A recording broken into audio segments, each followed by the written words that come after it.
Connor McDavid reached a major milestone, but the Edmonton Oilers are still looking for consistency. Nick Zararis of Locked On Oilers is here to talk about that and a lot more next on the Locked On NHL Podcast.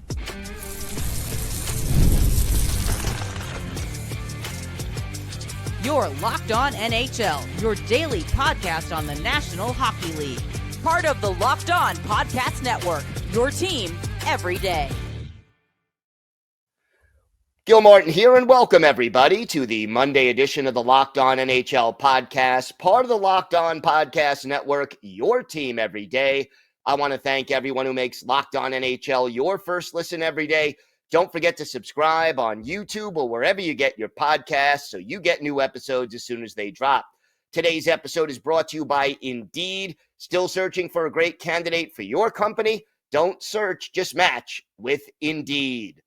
It is my pleasure to welcome back to the show a familiar face and voice for Locked On NHL fans, Nick Zararis. Nick, let's talk a little Edmonton Oilers. Let's start with Connor McDavid. 1,000 points, very fast to get there. What does that mean for McDavid, and what does it say about his career? I think the thing about McDavid that tells you all you need to know is after he scores the goal for the 1,000th point, he had a kind of blank look on his face.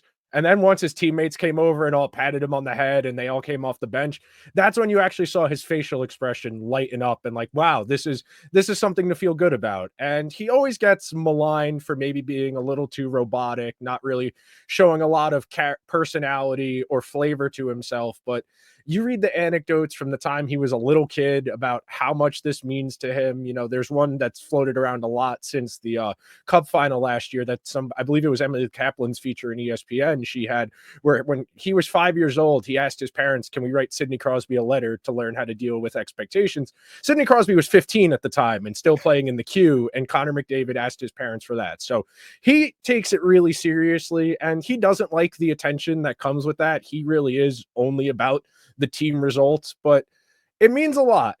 I really feel that as he's gotten older, he's definitely come out of that shell more and more and felt empowered to speak about things that matter. But for him, ultimately, you know, we talked about this back in June. It's about winning the cups. The resume is going to be there. You know, he could retire right now and he'd be in the Hall of Fame. But without the gold medals, without the cups, his legacy is not going to look the same on paper as some of his contemporaries like Crosby or like the other great Canadians like Lemieux or Gretzky. Overall, this team's still looking for consistency. I mean, they're in the bottom third of the league in goals scored, the bottom third in goals against. The special teams are struggling. Why the lack of consistency so far this year?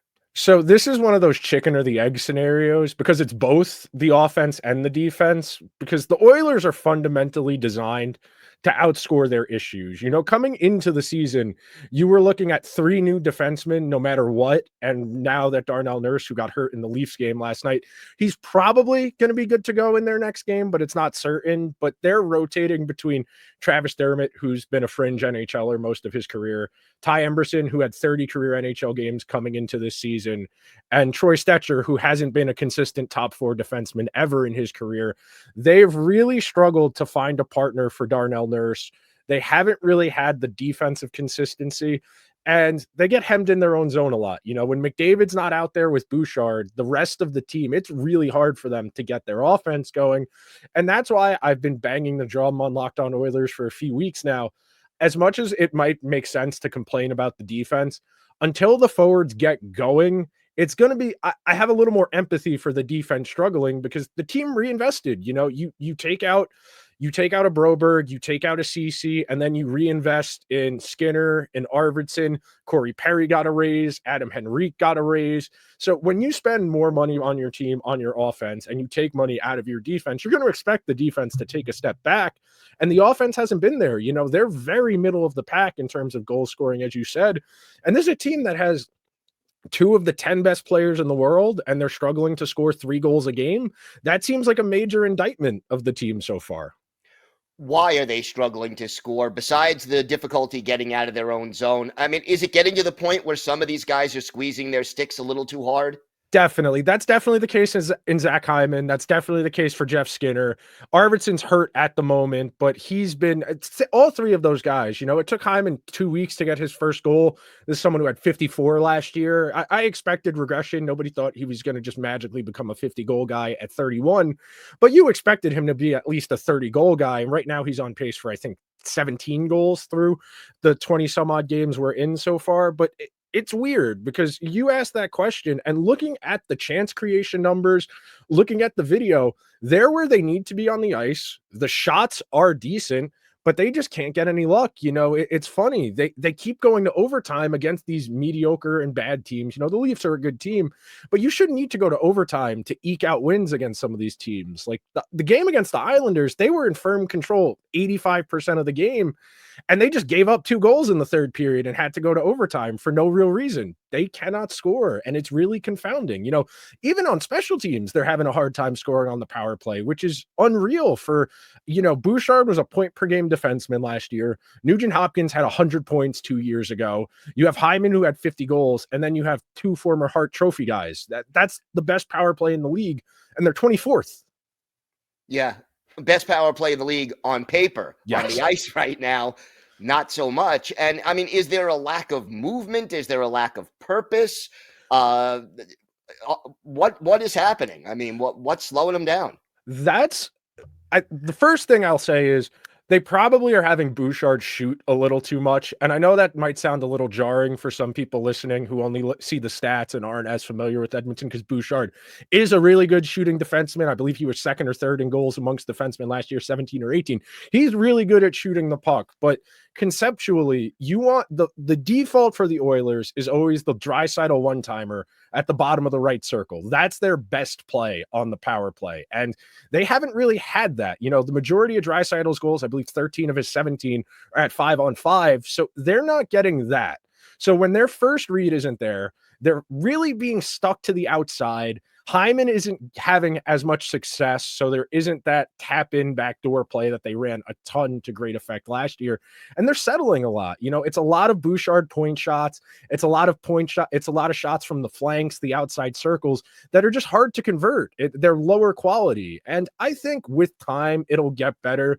They came out of the gate really slow, and I'm not saying they're out of the woods yet. I definitely think they have a lot they need to improve on. But the 5-on-5 play is getting better. And my assumption is once everybody, as you said, can loosen their stick grip a little bit, it's going to come back to them. You're not going to have this much of a fall off in 3 months, especially on the power play, because you didn't lose anyone. You want to talk about the defense or the middle six, losing Fogle, losing Ryan McLeod. Okay, I understand that. That makes sense that you're going to have turnover, and it's going to take a while for those guys to get situated. I mean, we're a month in. They still don't really know what they want to do with Jeff Skinner. He's played with basically everybody, and they can't really find a home for him, whether with McDavid, with Draisaitl, or on that third line with Adam Henrique and Connor Brown. They don't really know what to do with him yet. So they definitely are still, even a month in the feeling it out process. And same thing with the defense. They've had a revolving door of those 3 guys, of Dermott, Emberson, and Stetcher, and none of them have really emerged the best of that group. I feel that they're going to give Emberson the most run because he's only 24. He has like 45 career NHL games, and there's an opportunity for growth there. Whereas Dermott was a PTO signing, and Stetcher has been in the organization since last year, even though he was injured and missed most of the playoffs. What about the goaltending? Right now, statistically, the backup is out playing the starter. What's going on? So I did an episode about this last week on Locked On Oilers where I compared the way the defense plays in front of them, and the defense is significantly better in front of Pickard than it is in front of Skinner. And we know this is a real phenomena that teams play better in front of their backups. It gets in their psychology of, well, Skinner's back there, he's got this. And that's not a conscious decision, but the numbers bear that out. This is pretty consistent amongst a lot of teams. This isn't just an Oilers issue, but Skinner needs to be better, frankly. I think I forget who scored the goal for the Islanders in their game last Tuesday, where he just had to go post to post and he didn't react until the shot was already released. And Skinner just doesn't look great right now. He's very much a streaky goalie where if he gets on a nice run, he plays up. You saw it in the conference finals last year against Dallas where he outplayed Jake Ottinger. But right now, much like the team at large, they're struggling for consistency. It really feels like every game they're kind of waiting for something to go wrong. It's what happened on Thursday night against Nashville. It's what happened against the Islanders. It's what happened against the Devils last week, against the Predators the time before that, against the Flyers, where they had to go to overtime. You can't be going to overtime all the time. They have the best 3-man unit in the league in overtime, but it's not, you don't want to put that volatility in there until they settle out what they want to be. And all the roster turnover kind of explains why they look so disjointed. They're still going to be here. You know, they're in a wild card spot right now. It's very early, and they play in the worst division in the league. So they have a little bit of breathing room to make up for this slow start. All right, Nick, why don't you tell our viewers and our listeners where they could find the podcast and where they could find you on social media? So you can find the show wherever you get your podcasts. Over on YouTube. We broke the 1,600 subscriber mark, so we're doing well over there on YouTube. Join the conversation, lively comment section over on YouTube. On Twitter, it's at Nick Zararis. On Bluesky, it is also Nick Zararis. Thanks for having me, Gil. Hey, thank you, Nick. Take care. Today's episode is brought to you by Prize Picks. You can now win up to 100 times your money on Prize Picks with as little as 4 correct picks. Prize Picks is the best place to get real money sports action. Join over 10 million users and sign up today. Prize Picks puts its members first, so all withdrawals are fast, safe, and secure. When my picks hit, I can get my money in as quick as 15 minutes. Don't forget now, if you think Justin Jefferson will get more than 83.5 yards next week, or Christian McCaffrey will run for more than 75.5 yards, cook up hot takes with your friends and win real money this football season when you and your crew run your game on Prize Picks. Download the app today and use promo code LOCKEDONNHL to get $50 instantly after you play your first $5 lineup. Again, that's code LOCKEDONNHL to get $50 instantly after you play your first $5 lineup. Prize Picks, run your game.